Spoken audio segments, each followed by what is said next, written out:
Bismillahirrahmanirrahim. Assalamualaikum warahmatullahi wabarakatuh. Alhamdulillah, sama-sama kita bersyukur pada Allah. Untuk pelajaran selanjutnya kita sama-sama lanjutkan ya. Masih di bab 6 mengenai pemanfaatan medan magnet dalam kehidupan ya. Kita mulai presentasinya.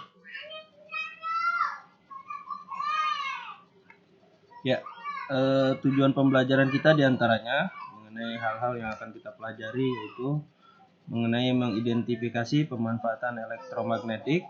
Yang kedua, mengidentifikasi pemanfaatan gaya magnetik atau nama lainnya adalah gaya Lorentz. Kemudian yang ketiga, mengidentifikasi dan memecahkan masalah pemanfaatan gaya gerak listrik induksi atau gagal induksi. Ya, yang pertama pemanfaatan elektromagnetik ya. Di sini seperti pertemuan sebelumnya kita telah bahas mengenai bagaimana cara membuat magnet, yaitu dengan mengalirkan arus listrik pada lilitan kawat ya. Di sini pemanfaatannya diantaranya adalah untuk bel listrik ya, untuk alat berat ini di pabrik baja. Untuk mengangkat baja ini digunakanlah elektromagnet ya, sehingga magnetnya itu bisa hilang dan sifat magnetnya bisa dimunculkan untuk mengangkat batang baja yang besar ini. Ya, demikian juga alat berat untuk mengangkat benda-benda dari logam. Ya, seperti ini ya. Jadi inilah pemanfaatan diantaranya elektromagnet, yaitu untuk alat berat ataupun untuk bel listrik ya. Jadi ini ada pemukulnya ya, pada saat arus listrik ini dialirkan, maka ini akan menjadi magnet dan batang besi ini akan tertarik. Sambil tertarik dia akan memukul loncengnya seperti itu. Lanjut, nah elektromagnet adalah magnet yang terjadi karena adanya aliran listrik pada kumparan atau lilitan kawat berinti besi. Nah, kelebihan elektromagnet dibanding magnet permanen, yang pertama, kemagnetannya dapat diatur atau diperbesar atau diperkecil ya, dengan memperbesar jumlah lilitan, atau juga dapat dilakukan dengan mengatur besar arus listrik yang mengalir. Yang nomor 2, sifat kemagnetannya dapat dihilangkan dengan memutus arusnya ya. Yang ketiga, kutub-kutub magnetnya dapat diubah dengan mengubah arah arusnya. Nah, ini contoh simpel mengenai elektromagnetik ya. Ada sebatang paku, dia akan menjadi magnet pada saat diberi arus listrik ya, seperti itu. Lanjut, nah ini yang kedua pemanfaatan gaya Lorentz ya. Gaya Lorentz itu adalah ya, gaya magnetik ya. Nama lainnya adalah gaya Lorentz. Jadi setiap kamu melihat sesuatu benda yang berputar menggunakan baterai atau menggunakan listrik, maka dia pasti memanfaatkan gaya magnetik atau gaya Lorentz. Kita lihat di sini ada dinamo buat menggerakkan mesin jahit ya.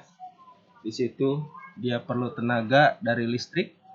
Ini juga sama, kipas angin, dia bergerak ya dengan gaya magnetik.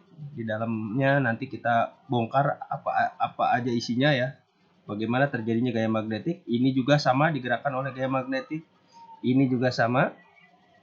Dan setiap sesuatu yang otomatis, misalkan pintu mobil ini bisa buka sendiri, bisa nutup sendiri, atau sunroofnya bisa dibuka otomatis, bisa ditutup lagi dengan menggunakan remote ya. Di sini pasti menggunakan yang namanya gaya magnetik atau gaya Lorentz ya. Lanjut, ya kita lihat gaya magnetik atau gaya Lorentz ini dimanfaatkan pada setiap alat listrik atau peralatan untuk mengubah energi listrik menjadi energi gerak ya. Gaya Lorentz ini akan terjadi apabila kawat penghantar yang dialiri arus listrik berada dalam medan magnet ya, seperti itu ya. Nah, untuk menghitungnya ya, ini bisa kita lakukan dengan rumusnya F sama dengan BIL. B ini adalah kuat medan magnet, satuannya Tesla ya.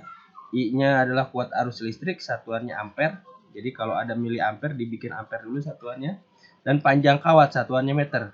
Jadi kalau satuannya masih berupa sentimeter, dirubah dulu dalam satuan standar ya, satuannya meter. Ya, jadi kalau ada soal yang menghitung besarnya gaya Lorentz, itu bisa kita hitung dengan mudah. Ya, seperti itu ya. Kita lihat. Nah, inilah gaya Lorentz. Jadi keadaan normalnya, ini kan ada kawat penghantar ya. Ya.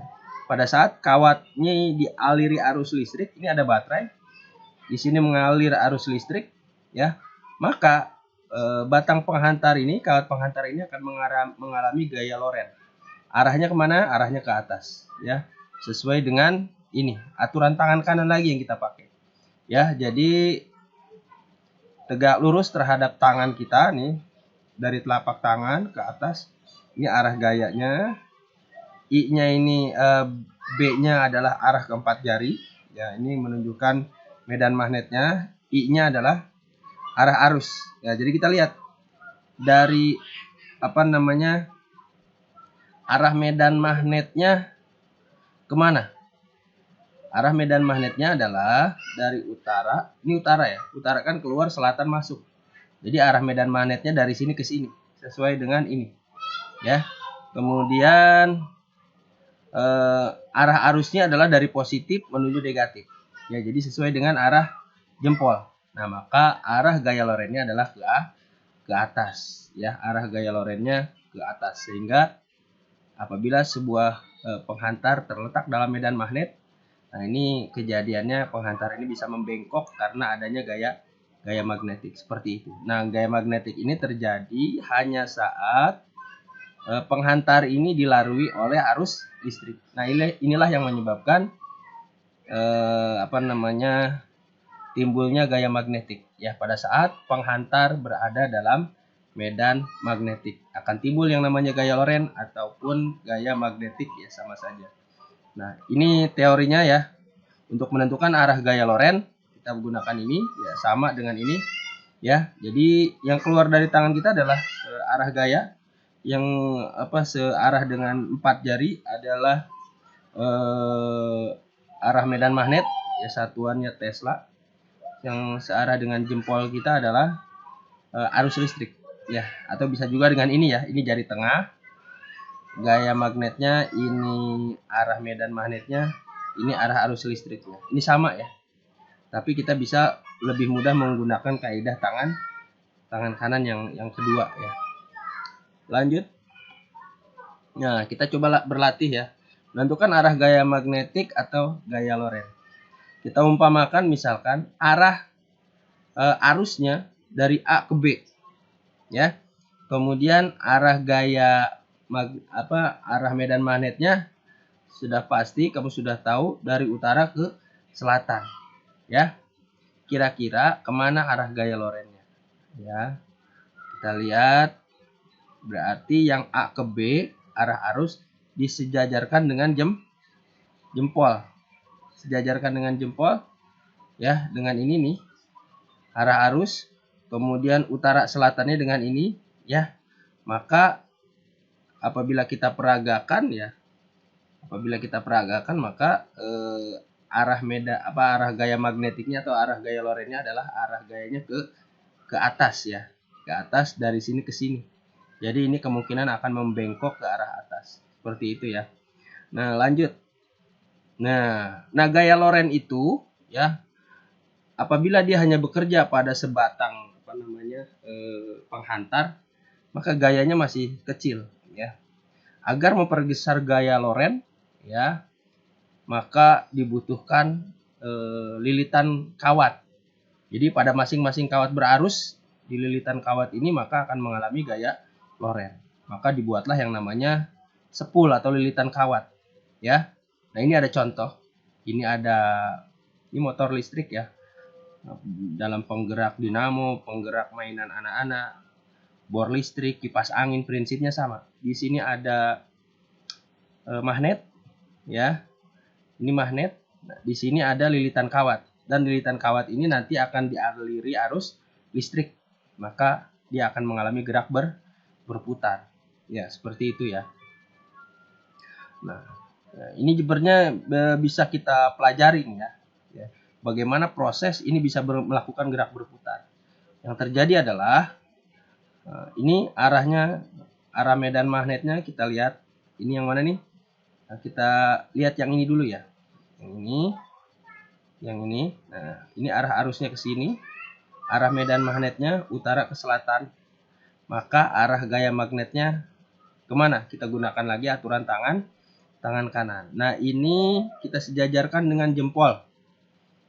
Sejajarkan dengan jempol kita arah arusnya, kemudian arah magnetnya, medan magnetnya dari utara ke selatan. Lagi-lagi arah yang ini, arah gaya lorennya ke atas. Nah, yang satu lagi, ini arah gaya lorennya apabila kita coba ya menggunakan aturan tangan kanan, ini arah gaya lorennya ke bawah. Oke, lihat. Ini F-nya ke atas, yang satu ke bawah. Maka yang terjadi adalah melakukan gerak berputar. Nah, inilah yang dimanfaatkan pada berbagai alat listrik yang memanfaatkan gaya loren. Nah, seperti itu ya. Ini diantaranya pemanfaatan gaya loren. Ya, di Jepang sudah ada nih kereta maglev ya. Nah, ini kereta ini bisa secepat pesawat. Kenapa? Dia tidak ada gesekan. Jadi tidak ada roda yang nempel di rel. Ya, semuanya ini menggantung dengan gaya magnetik, baik di relnya ataupun alat penggeraknya. Lanjut. Nah, lanjut ke bagian yang ketiga mengenai gaya gerak listrik. Ya, GGL induksi. Ya, ini contoh-contohnya sudah kamu kenali. Ini dinamo sepeda ya. Bisa membangkitkan listrik pada saat dinamo ini diputar. Kemudian ada lagi dinamo untuk ukuran besar, namanya adalah generator ya. Generator itu untuk menghasilkan listrik juga. Nah, di sini generator diputar oleh mesin. Ada yang menggunakan mesin bensin ataupun mesin diesel ya. Ini namanya genset. Nah, ini juga bekerja berdasarkan GGL induksi. Nah, di dalam ini ada alat seperti ini. Kemudian ini adalah trafo step up untuk penaik tegangan ya. Digunakan pada pengiriman transmisi listrik jarak jauh. Lanjut, kita lihat timbulnya GGL induksi seperti apa. Gaya gerak listrik induksi atau GGL induksi adalah beda potensial yang terjadi pada ujung-ujung kumparan karena pengaruh induksi elektromagnetik ya. Jadi GGL induksi ini terjadi pada ujung-ujung kumparan karena pengaruh induksi elektromagnetik. Bagaimana terjadinya induksi elektromagnetik? Kita lihat. Induksi elektromagnetik terjadi akibat perubahan jumlah garis-garis gaya magnetik atau flux magnet yang dilingkupi oleh kumparan. Ya, jadi gara-gara ada perubahan garis gaya magnetik. Bagaimana biar garis gaya magnetnya berubah? Maka magnetnya ini harus digerakkan ya. Nah, jadi caranya agar terjadi perubahan flux magnet atau kawat penghantar ini memotong garis-garis gaya magnet, maka magnet ini harus bergerak dimasukkan ataupun dikeluarkan, maka akan timbul yang namanya GGL induksi pada ujung-ujung penghantar ini. Ya, ini juga sama. Kalau kawat penghantar ini di sini ada medan magnet, ini utara selatan ya, medan magnet udah pasti ada. Nah, pada saat ini digerakkan memotong garis gaya magnet ya di sini, maka akan timbul GGL induksi. Ya, jadi GGL induksi itu hanya akan timbul pada saat garis-garis gaya magnet ini memotong daripada kawat penghantar. Yang bisa digerakkan salah satunya, kita bisa menggerakkan magnetnya ataupun menggerakkan kumparannya. Nah, disitulah prinsip kerja dari dinamo ya. Ini dinamo atau generator seperti itu. Ini ada alat putarnya. Dia bisa diputar dengan mesin, bisa diputar dengan angin, bisa diputar dengan turbin uap, ya, bisa juga diputar dengan tenaga nuklir ya. Prinsipnya adalah dengan cara memutar lilitan kawat ya di dalam medan magnetik. Ini medan magnetik, ada magnet utara selatan ya. Pada saat lilitan kawat ini diputar, maka pada ujung-ujungnya akan menghasilkan listrik seperti itu. Inilah prinsip kerja dari dinamo atau generator ya. Lanjut. Nah, inilah generator atau dinamo ya, ini digunakan untuk mengubah energi gerak menjadi energi listrik ya. Prinsip kerjanya adalah dengan membangkitkan GGL induksi seperti tadi yang dijelaskan ya. Jadi GGL induksi itu terjadi pada saat terjadi perubahan flux magnet atau perubahan garis-garis gaya magnet. Maka kalau yang ini selama magnet ini diputar, maka di ujung-ujungnya akan timbul tegangan listrik ya. Ini prinsipnya juga sama. Di sini ada magnet. Di magnet yang ini yang berputar adalah lilitan kawatnya. Kalau yang seperti ini lilitan kawatnya ada di sekelilingnya, magnetnya ada di tengah ya. Jadi ada dua cara. Jadi ada yang magnetnya yang bergerak ya, ini magnetnya yang bergerak. Untuk contoh ini yang berputar, yang bergerak adalah lilitan kawatnya. Nah, ini ada contoh-contoh lain pemanfaatan generator ya. Jadi kalau ini diputar nih, maka akan timbul GGL induksi.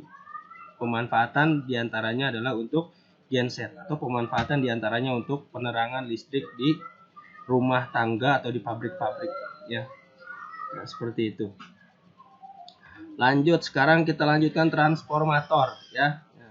Transformator adalah alat yang digunakan untuk menaikkan atau menurunkan tegangan arus bolak-balik. Nah, prinsipnya juga sama dengan timbulnya GGL induksi. Nah, GGL induksi pada trafo ya terjadi karena trafo ini dialiri oleh arus bolak-balik. Arus bolak-balik ini tegangannya berubah-ubah. Kadang tegangannya tinggi, turun, 0 tegangannya, kemudian minus tegangannya, kemudian naik lagi. Nah, terjadinya penurunan dan kenaikan tegangan ini juga akan menimbulkan terjadinya perubahan garis-garis gaya magnet ya. Nah, jadi perubahan garis-garis gaya magnet inilah yang menyebabkan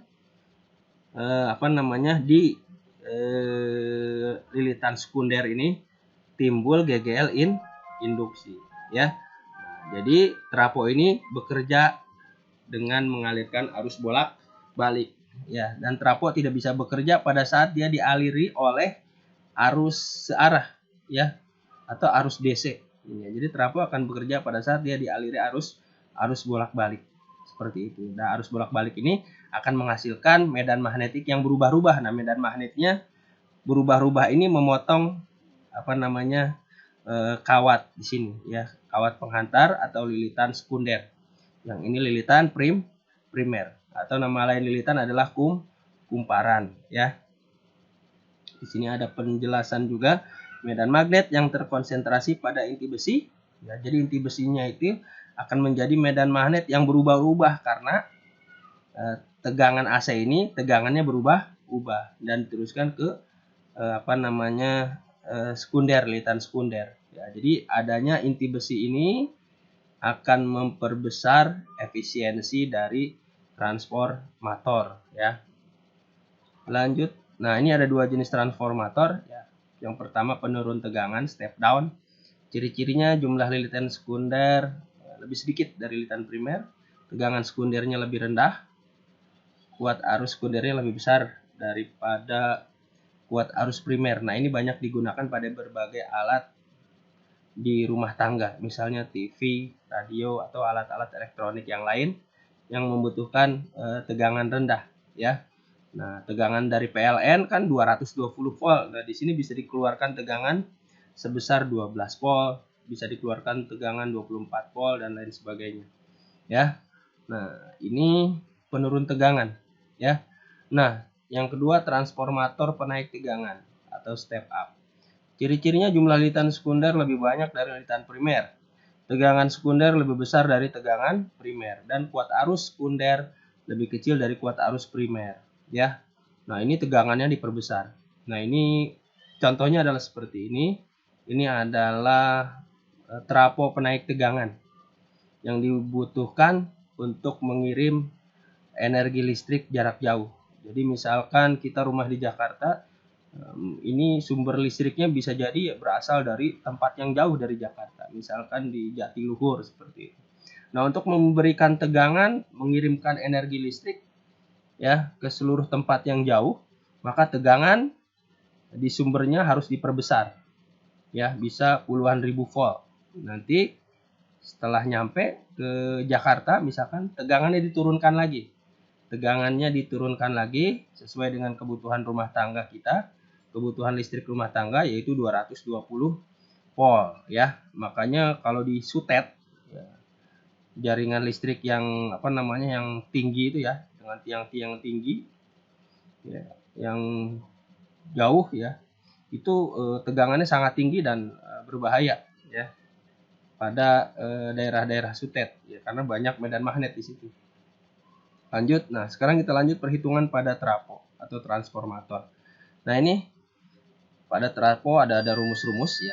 Ini lilitan primer, lilitan sekunder. Ini rumusnya. Ini tegangan primer, tegangan sekunder, arus primer, arus sekunder. Nah ini rumus perbandingan untuk menghitung tegangan. Bisa juga untuk menghitung arus. Kalau menghitung tegangan kita pakai dari sini sampai sini. Ya, kalau untuk menghitung arus kita gunakan ini sama ini bisa, atau ini sama ini bisa ya. Dan ini efisiensi dari transformator bisa dihitung dengan persamaan ini. Lanjut ya.